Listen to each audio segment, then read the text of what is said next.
Welcome, ladies, gents, and our non-binary friends to Spoiler Sleepover, Season 4. The altar has been set, the drinks have been mixed, and a sacrifice must be made. So, join the cult of classics.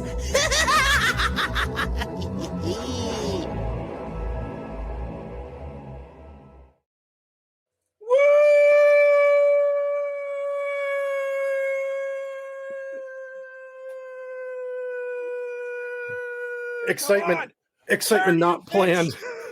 Turn! Damn it! None of that was planned. We both were like, just ended up being excited. I mean, based off of how episode 0 started, it was all uphill from there, folks. Yep. Well, welcome back, ladies, gents, and our non-binary friends to season 4. Thank you for joining the cult of classics. The cult.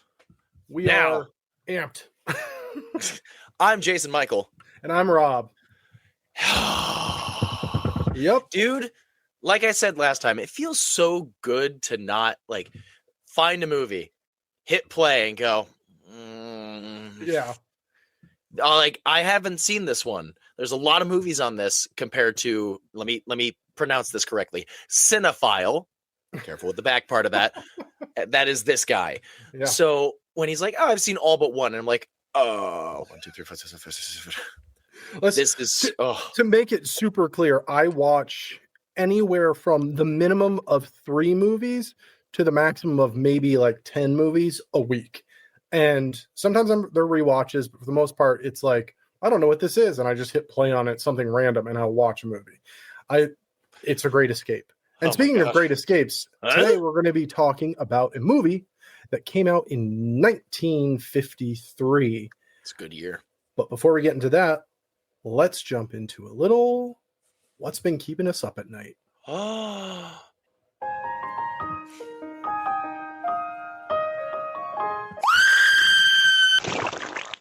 So, terrific.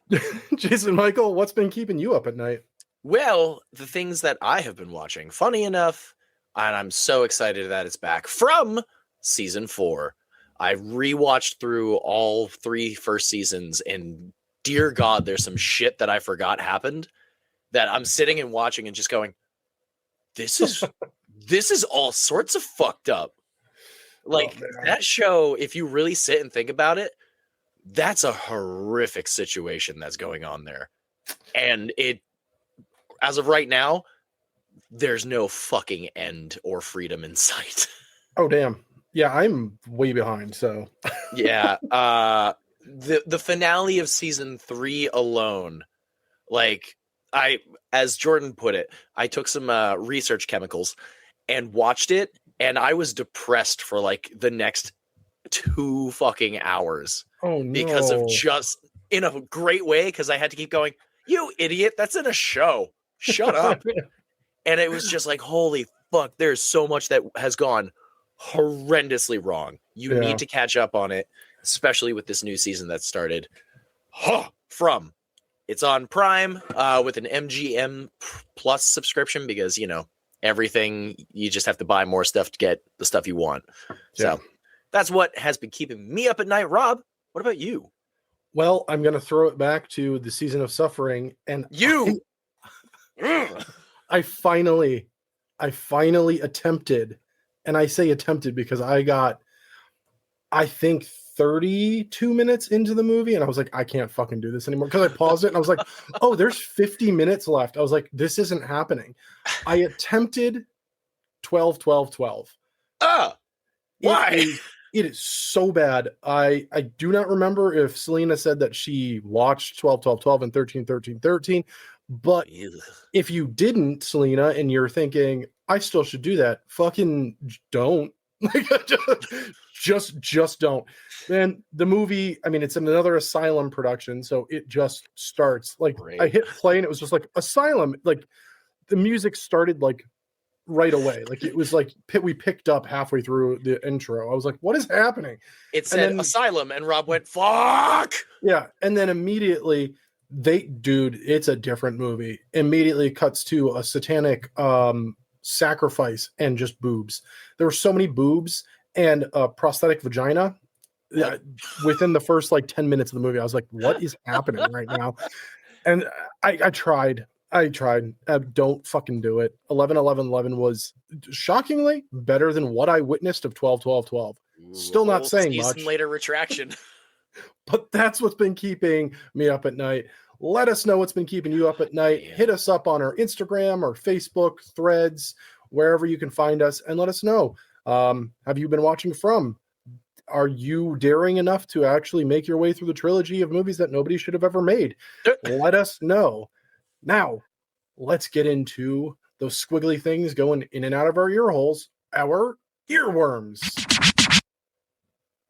I'm so glad that was the most. I was expecting something heinous of a description. Dude, it's episode 1. We're gonna ramp up to it. I'm gonna stay calm for the time being. All you brand new suckers that have joined the sleepover, dear God, we've started getting real unhinged towards the end of season 3. But man, I almost didn't want to talk about our earworms after certain descriptions. I get gross. So what's been squiggling in and out of your ear holes, Jason Michael? Well, there's 2 big things at the moment, but I'm going to start with the one that was most recent. I went down to the Palladium in Worcester for a Attila, Whitechapel, and Slaughter to Prevail show. Now, I've never seen Attila. My brother, I went with my brother first off, and he loved Attila in high school. And he hadn't really listened to them in a while. And then listening to Attila play, he's like, I like old Attila. So crotchety old man came out there. But at the same point, hey, man, you like what you like. And if you like the old shit, good. If you don't like the new shit, well. Whitechapel, kicks ass as always. No notes except for the fact of, man, we should not have sat directly in the goddamn heavenly light of the spotlights that kept just going, right in our fucking eyes. And man, when Brandon Zachy would do blast beats, and it's a death metal band, so there's a lot. Imagine walking down the stairs of the Palladium while it's just going. It was offensive to the sight. Now, Slaughter to Prevail, we know Rob's thoughts. I enjoyed the show, and at the same point, it was weird across the board with the audio. It feels like a lot of guitar you couldn't hear. You could feel and hear the drums, and the microphone was kind of turned down. It seemed like across the board. Attila, you could barely hear / understand. Whitechapel, I knew what was going on, but I was like, Phil's awfully quiet today. And then when Alex went up, you know how he takes the microphone down for, I can never pronounce it, Bart, whatever, where he just yells the vocals. Yeah. We couldn't really hear it up top. So I'm guessing because we went down to the pit at the end of it just to see what it was like. Hot and sweaty, first off. And everything sounded way better. So I think they've something with the balcony, because we've gone on the balcony before because we're old. And, you know, it sounded fine before. Something about this show just was weird. But I got merch out of it, so I'm okay. And I saw Whitechapel again. Oh no, what a shame. That's my squiggly little earworm for this week. Rob, what you got squiggling in there? Speaking of live shows, the week prior to that, I went to a live show to go see Last 10 Seconds of Life and Nailed Shut. Was it also at the Palladium? No, this was at Wally's here in New Hampshire, which kick-ass venue. I love that venue, and this was only my second time going to a show there. And the first show I went to, it was packed, and like the energy was awesome. And so I was amped for this because I was like, this is going to be fucking wild. I had a shit day at work, so I was like, I'm going to have to apologize to somebody in the pit because I'm going to find that one guy that looks punchable, and he's going to be my punching bag. Oh, look, Timothy Chalamet. They said there was 100 people there. If there were 75, I would have been shocked. It was shockingly empty for the type of show it was. But my earworm is Nailed Shut. They are from Mass. They are coming up. Like, they are newer. They've been around for like 3 years now. Highly recommend. check out Nailed Shut. If you're looking for them, it's Nailed Shut MA, because there are 2 other bands named Nailed Shut, a punk band from the UK from back in the 80s. And then there's another one from like Iceland. Who gives a fuck? But yeah. Sorry to our Iceland listeners out there. But yeah, if you watched episode 0, the hoodie I was wearing, that for episode 0 is a Nailed Shut hoodie. So yeah, check out Nailed Shut. Let us know what has been squiggling in and out of your ear holes this week. Do you have any suggestions? Do you like Slaughter to Prevail, or are you like me and you don't like hateful people? You let me know. Let us know. You can hit us up on all of our socials. Finally, we have to talk about a little Infinite Reel. It's been a minute since we've done this, so I forgot that there was an actual vocal for that. Yeah, my finger was on the trigger, and then I was listening to some of our old stuff. I was like, oh yeah, we used to just say it. Yeah. Well, I like the new one better. I do too. Thank you. That's, and speaking of, if you like hardcore, that's my vocal skills right there. Yeah. So I have one that I pre-warned Jason and Michael about. I said, you're either going to be really excited about this or you're going to have no idea what the fuck I'm talking about. I'm sorry. I have sound effects. If you didn't know from episode 0, I might start going crazy later this season. So a little indie studio has announced that they are turning a comic book from 1936 into another live action series. This comic book had a live action series, the first live action series ever, in 1943. There was another mini series on the Sci-Fi Channel, extremely forgettable. I mean, from 2009. But then there was also an animated series that ran from 94 to 96. And then there was a live action movie that came out in 96. I loved the live action movie personally. So the Phantom is coming back. There we go. Wait, was that Billy Zane? Yeah. So we are getting a new live action series, and it is being done by an indie theater. They are an indie production company. The production company is producing this fully. They have not announced if they have signed with anyone for streaming or where it will be streaming. Billy Zane. But no, they've already announced who's being seen, but I didn't write any of that down because right now they're not yet shooting. Everything is in motion. The money's there, they're ready to go, but we are getting a brand new The Phantom series. Cool. I am really excited about this. I also felt like this was fitting for the era that we're currently in. Yes, it was the 40s. The comic books came out in the 30s. First live action was in the 40s. We're going in the 50s, whatever. I thought this was really exciting. And this is like crazy fresh news. Like I'm very excited. I really like the Phantom, the movie from 96. I own it. Like it's a slow burn. And yet again, like Spawn, it's got some really questionable fucking CGI in it. And we all remember Spawn's CGI. Dude, and it's the same thing. It's the cape. They did what they could. But the movie from 96 is just everything the comic book was. It's this beautiful, like, noir detective mystery. And it's just so well done. It's so good. I really enjoy it. But yeah, so we're getting a new Phantom live action series. I'm out of nowhere. I'm here for it. You're welcome. Well, that has been our openers. A little bit faster, a little bit tighter. Hope you all enjoyed it. That kind of sounded wrong, but I was going to go right past it and not acknowledge it. So today, this afternoon, whenever you're listening to this or watching this, tonight we are going to be talking about the Beast from 20,000 Fathoms. Woo! But before we do that, you said but. Let's listen to some ads. Spoiler Sleepover is sponsored by Gore Clown Shop, the only place to get official Spoiler Sleepover merch. Visit goreclown.com now. Well, And we're back. we're back. I hope those were informative. And if you didn't watch them or listen to them, and you just hit the skip button, that's fine. I'm only gonna cry a lot of it. It's fine. Yeah. Whatever. We've gotten some constructive feedback from the listeners and viewers, and we are taking it to heart, and we're doing our best to shorten things and make things a little bit more entertaining in that aspect. So, Except for that one comment on our YouTube video. What was it? Like Abbott and Costello meet the Invisible the Man. Invisible Man, yeah. That was fucking ages ago, and he just comments, "You stink." And my comment was, "Thanks. Follow for more." Heart. It's so good. I was just like, I am so glad you're the one who caught that and commented, because my comment would have been like, "Eat a bag of dicks, you basement dwelling fuck."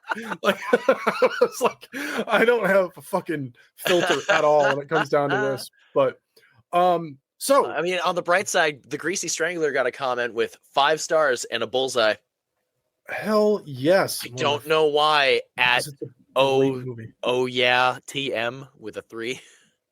Thank you. Oh yeah, TM.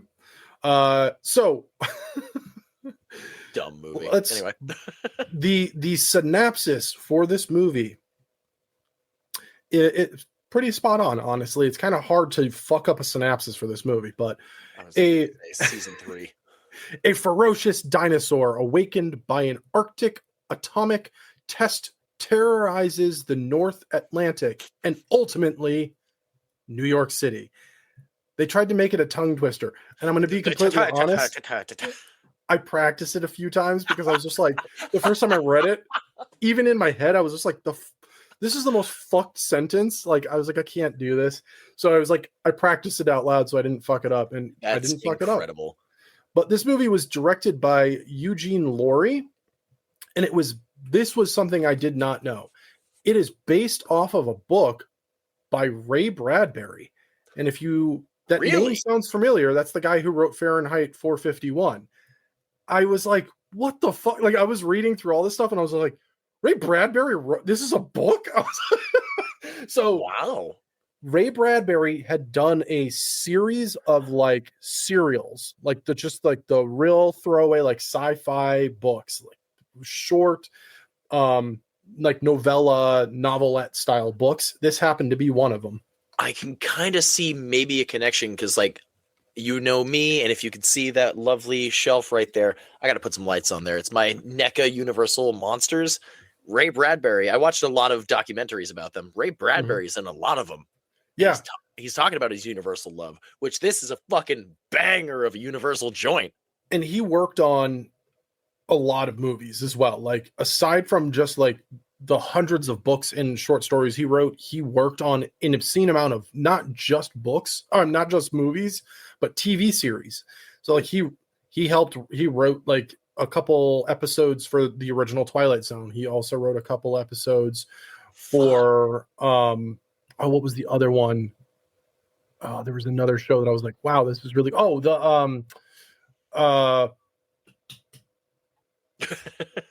Alfred Hitchcock show, whatever that one was called, because there was an Alfred Hitchcock series that ran for a short period of time. It was I was gonna say that's news to me. So Alfred, like, he introduced every episode. He wrote some of them. They were like ideas that he had, stories he had that wouldn't work as a feature-length film. Okay. So he ended up getting his own show, but he also brought people on with their short stories to have those told visually as well. And Ray Bradbury, Hitchcock creep show. yeah, Ray Bradbury wrote 2 episodes for that. That was one of the ones I was like, oh wow, this is really cool. I think he wrote 4 episodes for the Twilight Zone. But Damn. this movie, he oversaw the script for this one, but this movie was actually written by a lot of people, which in the 50s was normal. You don't see that so much anymore. So the main names are Lou Morheim and Fred Freiberger. Nice. They've written a ton of other like sci-fi schlocky movies. I'm not going to say in no way, shape, or form do I think this movie is schlocky at all. But there were also 3 other like co-writers, people who were uncredited in the credits for the movie. I did not write their names down. I guess they were just kind of script overseers. But helped with some dialogue and whatnot. But yeah, so let's get into from 20,000 Fathoms. Yeah, we went off on a tangent on Ray Bradbury, but why oh not? no, It's bloody amazing. legend, calling it early, Ray Brad. Oh, before we actually get into this, I have one more thing. I'm sorry. I know we're trying to shorten this down. Trust me, this movie goes quick, so this episode is going to go quick as well when it comes down to actually talking about it. But huge thing. So this movie came out in 1953. Okay. One whole year later, Gojira, or as most people know, Godzilla came out in 1954. I had known this in the past, but rewatching this movie, it like came back to me and I was like, oh yeah, wait a second. I was like, these are kind of the same fucking movie, really, when you look at it. They have different things. But so this came out an entire year before Gojira. I'm just going to stick with the actual name, not the Americanized name or the rest of the worldized name, but before Gojira came out. Name. Yeah. And the movie itself, it has been noted that it did inspire Toho's Gojira. I can see it. They came out and they were like, this is 100% our inspiration. Both movies utilize nuclear bombs. The Godzilla movie is the only one utilizing it as an allegory for nuclear trauma. Now, we're going to get into another movie next week that also has a bomb and has nuclear bombs. Like the 50s it was the nuclear time, it was the nuclear age. So that's kind of a repeating pattern in films from the 50s. When you see something in the American films, the nuclear bomb is just like, yeah, so we dropped this bomb and then this bad thing happened. We got to stop it now. Like, we started this, we need to stop it. Where Gojira, it's like, we did this and they are dealing with the consequences.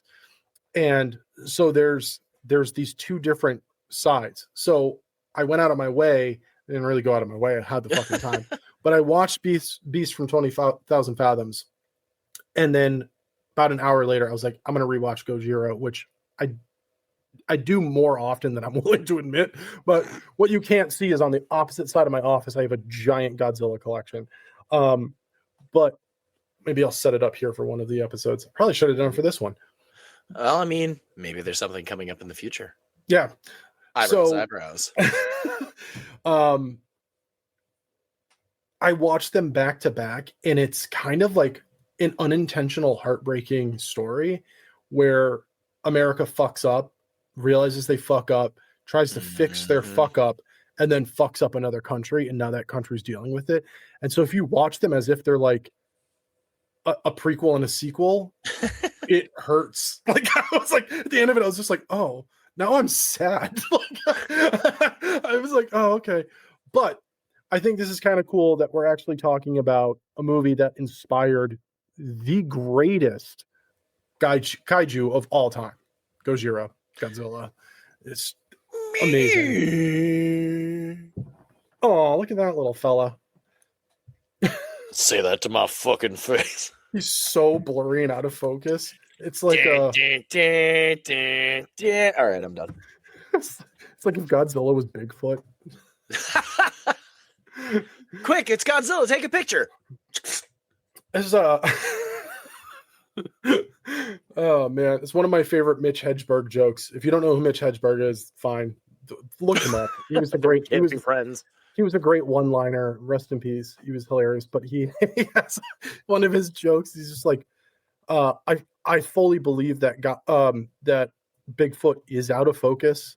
Like, it's not the cameras. That's just how he is. So he's just walking around and he's just blurry. And I was like, oh, Mitch was the best. You're like rubbing your eyes, being like, ah, God, is it? Ah. Yeah. If anyone's ever wondering too, like, you're like, who's Mitch Hedberg? I've never heard of him. And you've watched that 70s show. He's the dude who works at the cafe that they hang out at for like the first like 4 seasons of the show. He's the dude who works there behind the counter who gives them shit all the time. That's Mitch. But nice. Yeah. So, I mean, this movie starts like any movie from the era. and ends like every movie from the era. It's just Also like, not wrong. shit's happening. Shit's over. You're like, oh, great, cool. With tremendous opening credits both ways. Dude, the moment this movie started, I had no real idea what was going on, and I was kind of lost. And then I started piecing everything together, and I was like, oh my fucking God, there's weight to this. There is so much weight that is in a 53 movie, and this is going to be a theme for both this week, next week, and most likely the rest of this month. Mm-hmm. God, we should make movies like the 50s again. Dude. Like monster movies like the 50s again. Especially with this and next week's. There's over 1,000 fucking extras. You can do it with real people. You don't need to CG shit. Yeah. And there's so many goddamn people in this movie. It's incredible. Yeah.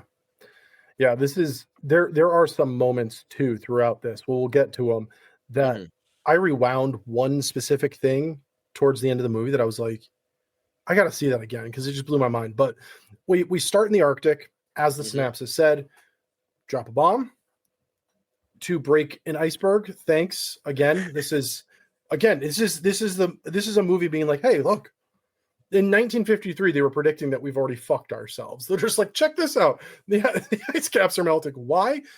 Because we nuked it. We fucking did this. I like also how out of everywhere in that goddamn desolate wasteland, that's like 43 miles or whatever above the Arctic Circle, they managed to hit the goddamn one prehistoric demon that is asleep in the ice. Yeah. And I mean, I'm sure they did it intentionally too, because of the age of the iceberg. They want to, as we're still doing, we're going out there and we're drilling into icebergs places and fucking land that isn't land. It's just ice that's been there for 1 million years to try and find isotopes that existed 1 billion years ago. Like it's insane. Jurassic Park. We don't need to keep doing that. We've already done it. The dire wolf is back. Fuck. Did you forget or did you not know? I didn't know. Oh yeah, this was like last year or maybe even the year prior. Yeah, they found it. They did no joke. They did exactly what they did in Jurassic Park. And there are 3 dire wolves. That's cool. If you don't know what a dire wolf is, those things grew up to be like 8 to 9 feet tall. Like they're fucking huge. Yeah.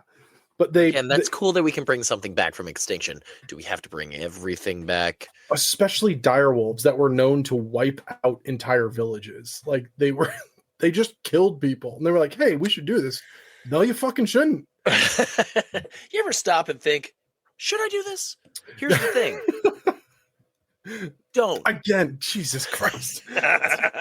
My favorite movie. My finger's on the trigger every time someone says something like that. You've said it a few times. I've gone, fuck. So what I do enjoy about this opening is that they drop that bomb for research purposes. Yeah. And whoever was overseeing the directing or whatever for this did their best to put some form of realism into how they moved through this tundra, where they're walking with the giant metal pokers. And from time to time, they're poking the ground to make sure it's safe to step on. And it's such a small detail that most people probably don't even notice it.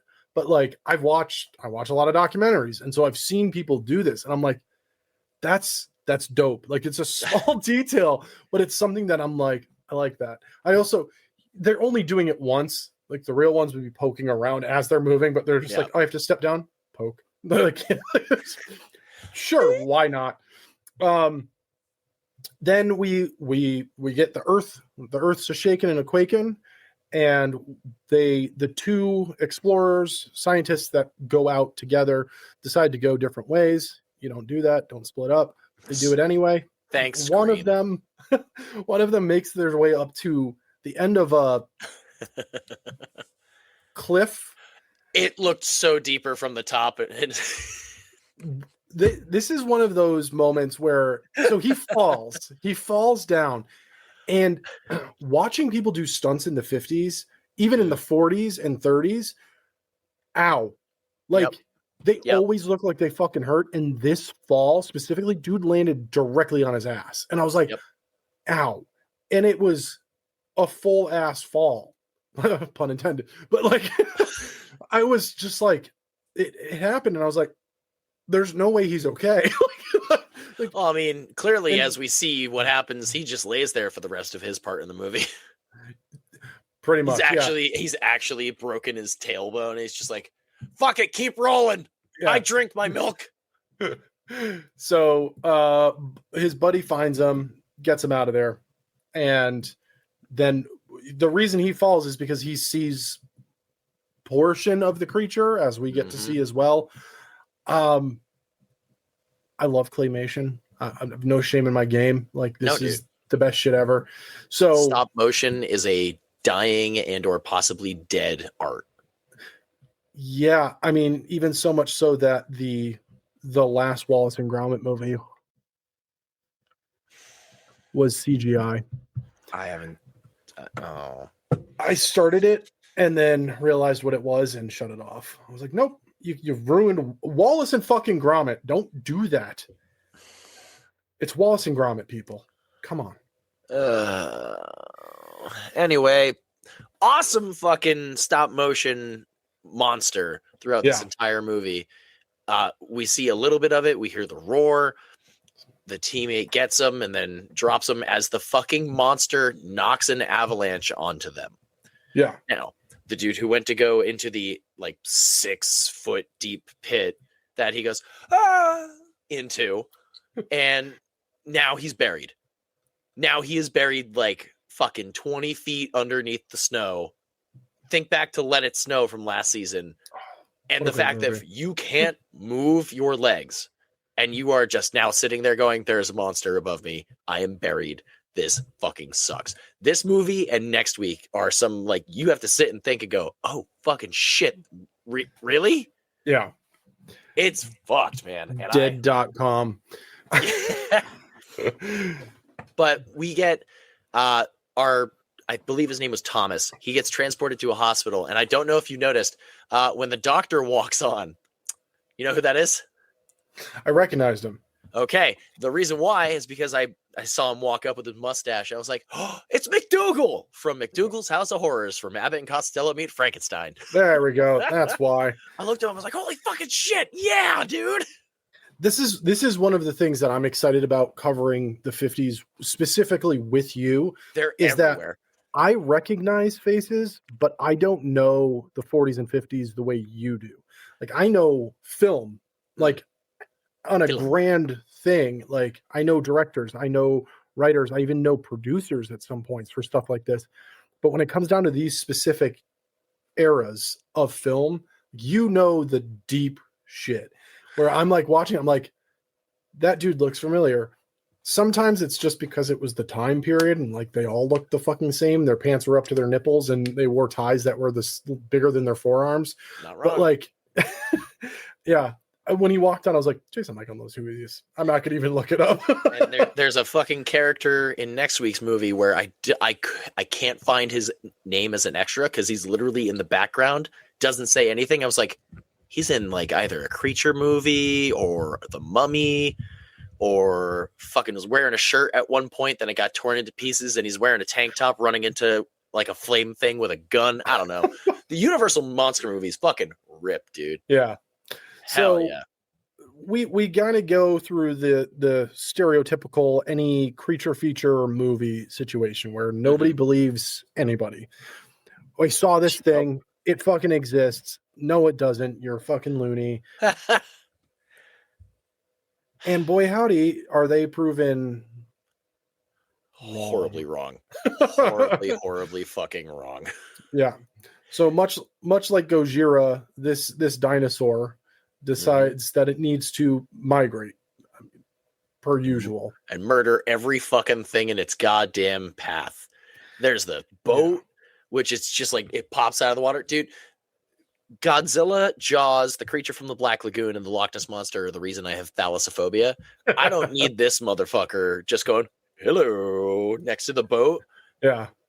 The captain, I think, oh no, the captain saw it, survived, and then he's just a curmudgeon, like, fuck you, I don't want to talk to you. But the second mate or first mate, as you said, winds up in a loony bin, and he comes back into play in a little bit where he's like, oh no, this shit's real.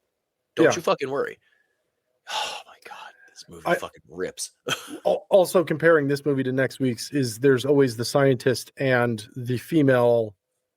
Yeah, the like immediate love interest where he's talking like, I know what this monster is. She turns around like, ooh, you sound like a main protagonist. Yeah. What cracked me up, honestly, it's the only moment in this movie that I actually laughed, because this movie is heavy. There are some, from start to finish, pretty much, like the dude falls and hurts himself, and I think he actually hurt himself all the way through, like what the weight of this movie holds all the way through till the end of the movie. Like, this is a fucking heavy film. And the only moment that I actually had a chuckle was when they were like, all right, I saw he's sitting there with the scientist, and he's like, I saw this dinosaur. If you show me a picture, I'll know which one it is. And they start flipping through the dinosaur pictures, and it clicked that I was like, oh yeah, the dinosaurs were still like being discovered and trying to be figured out as to what they looked like back then. And so all of them are so fucking chonky and derpy looking, where I was just like, they showed the first one, I was like, oh, look at that fella. Like, not threatening at all. He was just like, oh, I need potato chips. And I was just like, look at this guy. What a fucking precious little button. What's the fucking meme? The yeah, that guy. Literally, yeah. And I was just like, this is great. But then they get to the dinosaur he saw. He's like, that's the one. Like, he's mean looking. And side note, did a little research. It was a real dinosaur. That's an actual dinosaur. It wasn't made up for the movie. Was it? Oh God, I can't remember. What was it? The Paleolithic era or something? So yeah, something like that. I don't know. Yeah, one of the ethics. Yeah. So we, per usual, like this movie and many others from the era, the scientist always has an accent. Oh, always a little loopy. This one specifically reminded me of Dr. Scott from Rocky Horror Picture Show. Sounded exactly like him. Kind of looked like him. I was just like, Dr. Scott? Rocky. Yeah. Oh, good. That was fucking perfect. So they do a little research. They start following the breadcrumbs that are being laid out by the dinosaur itself. We get, in my opinion, the first most amazingly well edited and cut destruction sequences. After the ship is destroyed, the dinosaur finds land and finds this lighthouse. Holy shit. So we get the two characters, lighthouse workers, and immediately I was just like, I should rewatch The Lighthouse. That was a good movie. Bro, I was like, this is a weird parody of The Lighthouse. Yeah. It's the original. Yeah. But, nobody's smashing a bird against a rock. But you're a fan of me lobster, ain't you? Ooh, yeah, right. I've seen this before. So, but then the dinosaur makes land, and they both like look off camera, and I'm like, all right, so we're either going to get like a picture-in-picture shot, which I love these, or we're not going to get anything. And we don't get a picture-in-picture, which I was like, I'm here for it, because we immediately cut outside where we were originally looking at a real lighthouse to a small model lighthouse that looks fucking identical. And I was like, yo, shut up. This looks so goddamn good. And then we get a cut back inside where they're running down the stairs trying to get the fuck away. And the dinosaur just rears up and grabs onto the thing. And all claymation, all shot on a camera, film, we get destruction that does not look corny. Like, bricks are falling. You see particles falling. I was just like, yo, somebody took weeks or months for this one shot. And somebody the lighthouse comes down. Resurrected a dinosaur. Right? The lighthouse comes down. Those dudes are fucking dead. There's no way they made it. No. But when the lighthouse comes down, the spiral staircase is all like, it moves and it bends over and it's there. And I was just like, The attention to fucking detail is God like, damn it, this movie's good. I know there's points in this movie where you look at it and you go, okay, there's like, the screen being projected of the monster in the back, picture in picture, yada. And you could be like, oh, okay, it's 53, whatever. I can comfortably say for my very first watch through, there was not a single solitary moment in this entire movie that took me out of it. I was invested in this goddamn movie, and I'm sitting there going, I mean, I'm so glad I watched this. It's always been on my list, but it's always, I should watch that. And I'm so glad this is going to be a great season. Yeah. And so much better than season 3 internally and viewingly, where I can enjoy shit again. God, what a banger to start this fucking season. It's been a long time since I've seen this. Like, I was a teenager the last time I saw this. So that was like years ago. But so this is one of we're going to just jump to where the beginning of this movie, the middle part of this dinosaur traveling, and the end of the movie. Mm-hmm. You go watch Gojira after this, and you're going to be like, this is almost very closely a shot for shot. And then for shits and gigs, go watch the intro to Jackass Forever. Yeah, seriously. I was there like, it is. What? I was like, oh, yeah. So the dinosaur makes its way finally to New York City. Mm. Obviously, this is the director and the writers, fuck you to the nuclear age of being like, all right, let's get him to a big city where the fucking rich people live, where they're the reason why shit like this is fucking happening. We have many options. New York again. King Kong did it. Yep. This dinosaur, boy, dude, this is where the New York attack scene was shockingly brutal. Like, I was not expecting, because again, I think I was 16 or 15 the last time I saw this. And back then I was using a lot. So like, memories come and go. I don't remember too much, but I do remember seeing portions of this. And I was like, yeah, cool. But Jesus. So he's straight up fucking brutal. He shows up in the city. People freak the fuck out.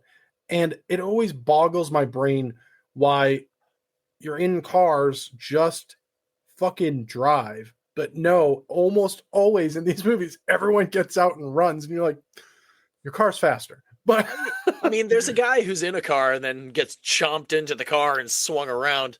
So a cop shows up, fires off a few shots. So stoic.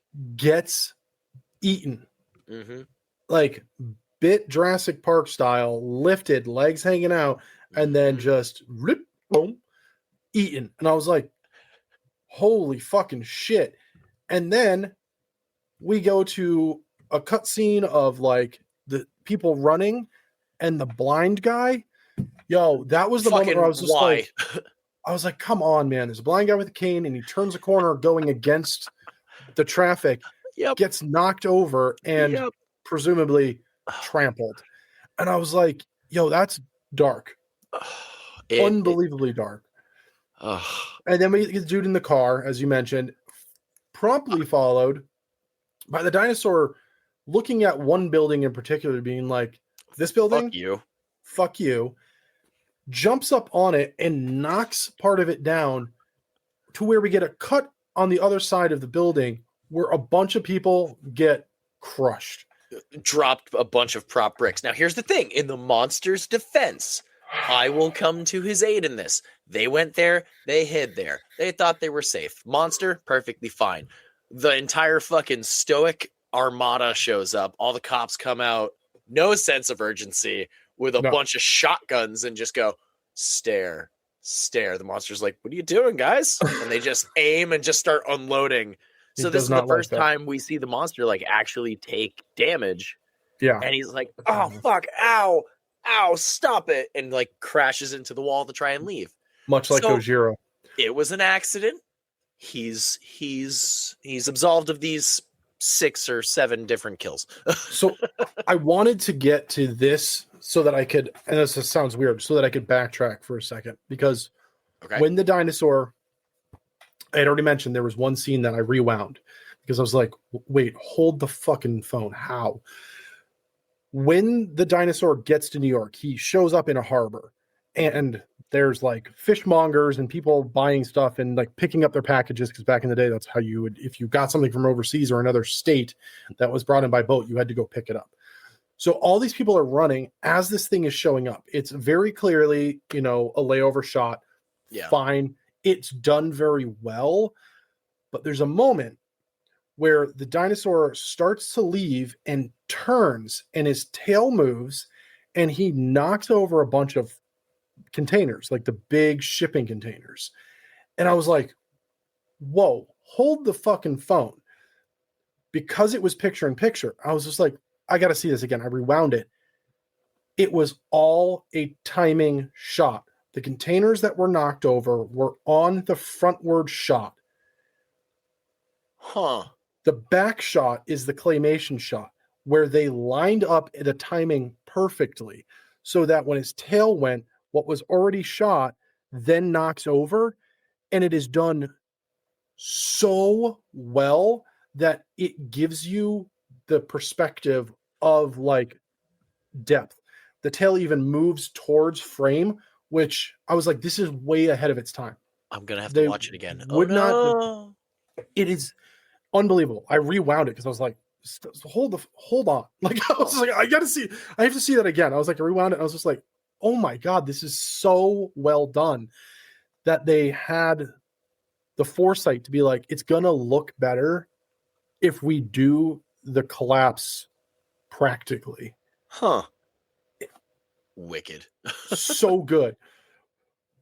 But so he rampages through fucking New York. We get to the scientists being like, there's only one way to kill him. We've got to hit him with a disease, basically. Yeah. And they were like, okay. They also had figured out that like his outward body is armored. Like there's no way, but there is a weak spot, which is under his neck. So like, wait till he looks up, then shoot. So they tried a couple of times with like bazookas and a bunch of other stuff. Coolest fucking name ever, Bazooka Squad. Yeah, the Bazooka Squad. It's in this movie and next. Yeah, there's no. That's what it was actually called back in the day too. I know people that were specifically they were trained, but it's really fucking cool sounding. Yeah, I want on the head biker patches that just say Bazooka Squad with the dinosaur in the background. Hell yeah, Seamus, merch idea. Hey. So we finally get to the point where like we found out that the dinosaur bleeds. The blood itself has a toxin in it, and that's what actually draws the comparison for the scientist to be like, oh, if that's what it is, then this is what we need to kill it. Such a fucking wild thing. I was like, okay, we're following its blood. Goddamn, there's still so many people, and I'm so here for it. Like the amount of extras, my jaw was on the floor the entirety of the New York rampage. But the fact of we keep going with more military, I'm like, holy fucking shit. Yeah. And again, talk about weight in this movie. You don't need like action packed, like dun, dun, dun, dun, dun, dun, go find this monster. All you need is pure silence with the sound of footsteps trying to find out where a goddamn prehistoric beast just snuck off to. I've said it before and I'll say it again. The lack of sound and the lack of music builds tension better than having music that builds tension. And like, I make music, I do this, like I understand like what I do, but at the same time, if you can, this is why I like found footage so much. Proper found footage, it's just the footage, and you're like, I'm unsafe. Like, so I honestly, this is one of the coolest and most ridiculous endings for a movie ever.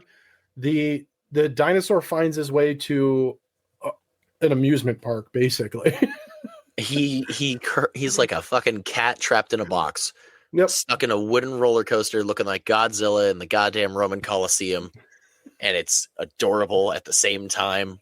It's like the 6-headed shark attack walking out of the goddamn water. Oh, I love it. So He's so cute. they end up they get the disease that they need to kill this dinosaur, Mhm. and they go, how do we get it? Well, we have bazookas. Why don't we just fucking launch it at the fucker? All right. But we need to be close enough to make sure it actually hits because we have one go at this. What do?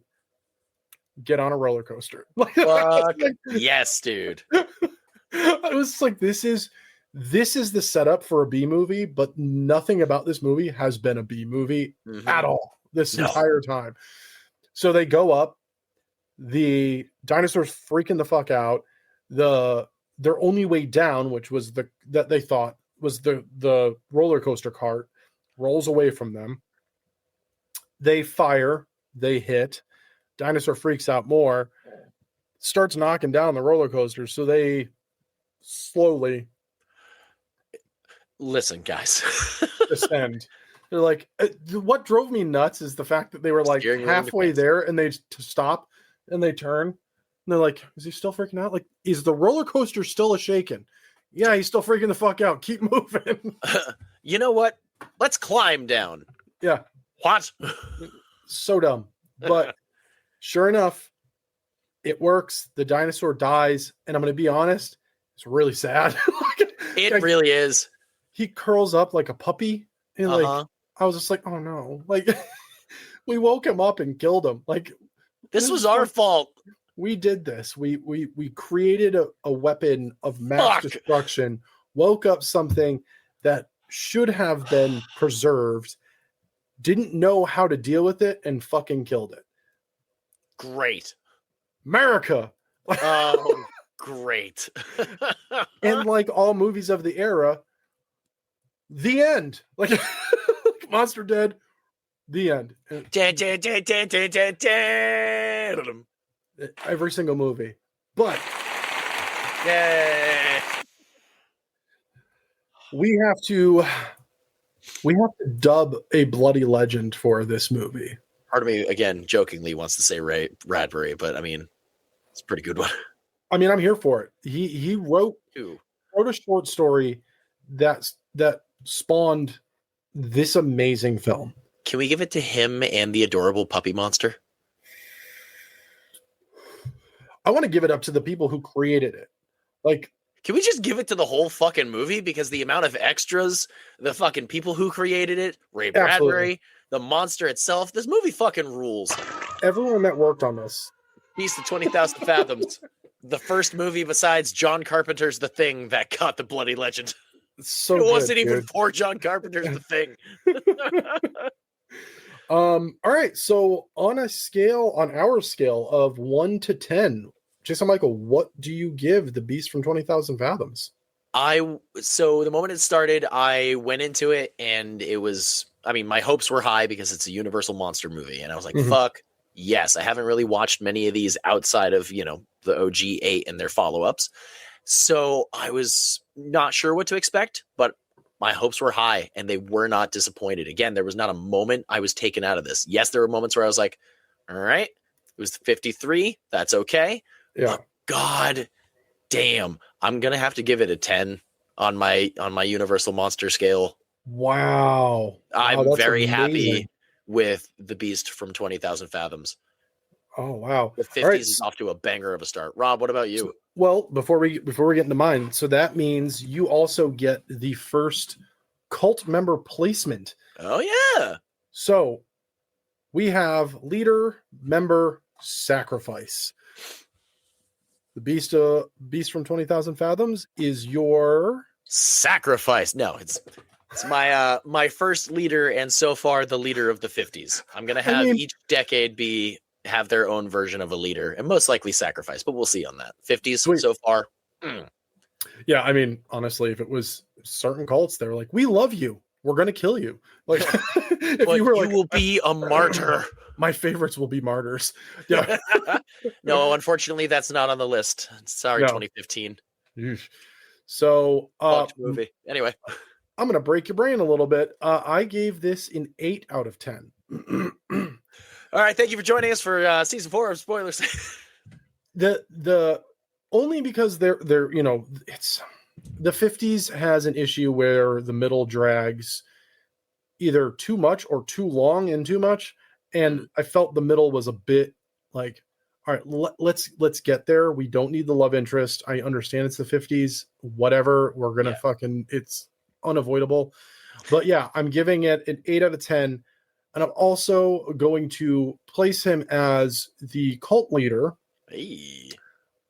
But because it's 8 out of 10, this movie could just be the one that started the cult. There could be another leader. Now, for those of you being like, what the fuck are you guys talking about? Don't worry about it. I have my own cult. Jason Michael has his own cult. We are going to have different rules for our cult. In podcast.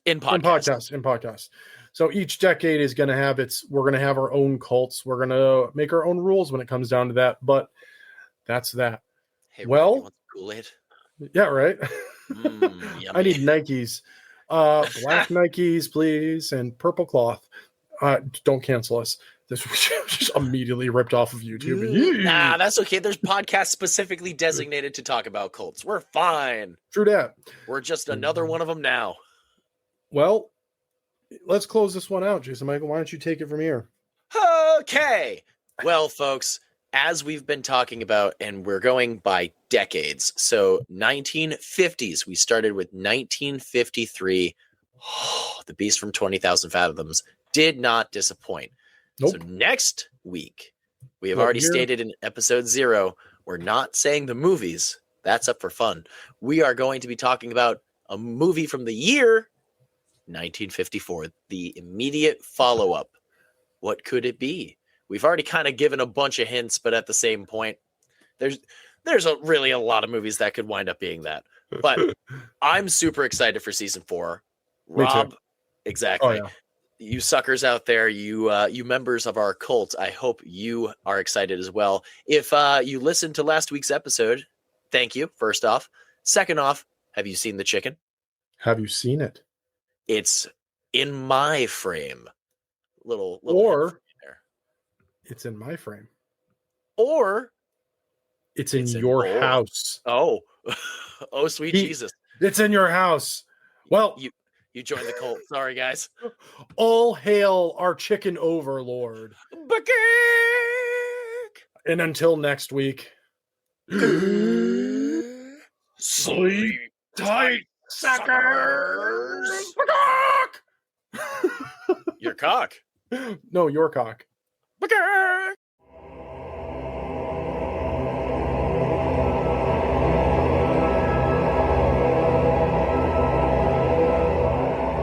Thank you for listening to this week's episode of Spoiler Sleepover. Join our cult by following our socials like Instagram, Facebook, YouTube, and Twitch. And for more offerings like this, follow us on Patreon at patreon.com/Spoiler Sleepover Podcast. So until next week, sleep tight, suckers!